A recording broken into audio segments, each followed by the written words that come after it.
বহুত অসুবিধা হৈছে ইমান টকা খৰচ কৰি কোটি টকা খৰচ কৰাতকৈ যদি আমাৰ কাঠৰ দলং এটা দিলা হয় তথাপি আমাৰ ৰাইজৰ সুবিধা হ'ল হয় গতিকে এতিয়াও আমি চৰকাৰক অনুৰোধ জনাওঁ যে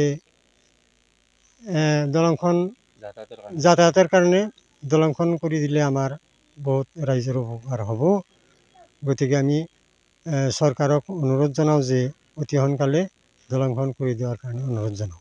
কিমান বছৰ আগত এই দলংখন উদ্বোধন কৰিছিল? 4 বছৰমান আগতে তেতিয়াৰ বিধায়ক মাননীয় নাৰায়ণ ডেকা ডাঙৰীয়া আছিল তেখেতে উদ্বোধন কৰিছিল। নাৰায়ণ ডেকা উদ্বোধন কৰিছিল। বৰক্ষেত্ৰীৰ বিধায়ক নাৰায়ণ ডেকা ডাঙৰীয়া উদ্বোধন কৰিছিল। তেতিয়াৰ বিধায়ক আছিল। এতিয়া কি সমষ্টি বৰ্তমান? এতিয়া টিহু সমষ্টি। কি গাঁও এইখন? এখন বৰদাপ গাঁও।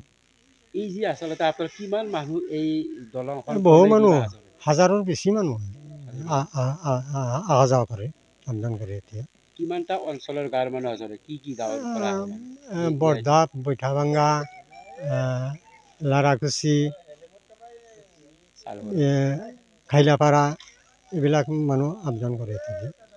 হাজাৰো মানুহ যাতায়াত কৰে। আজিলৈকে নিৰ্মাণ হোৱা নাই যে আধৰুৱা হৈ থাকিল। কোটি টকাৰ এটা আঁচনি ইমান মানুহ যাতায়াত কৰে, ইমান টকা খৰচ কৰি এতিয়া আমাৰ ৰাইজৰ উপকাৰ হোৱা নাই, অপকাৰহে হৈছে। এতিয়া আমাৰ ইফালৰ পৰা সিফালে যাওঁতে বোকা চকা পাৰ হ'ব লাগে আৰু বাৰিষাতো পাৰ হ'ব নোৱাৰি। আমি জনাইছোঁ নলবাৰী DC অফিচত আমি কমপ্লেইন কৰিছোঁ, ৰাইজে চহী উঠাই তাতে কোনো সঁহাৰি পোৱা নাই। গতিকে আমি এতিয়া চৰকাৰক অনুৰোধ জনাওঁ যে অতি সোনকালে আমাৰ দলংখন মেৰামতি কৰাৰ কাৰণে অনুৰোধ জনাওঁ।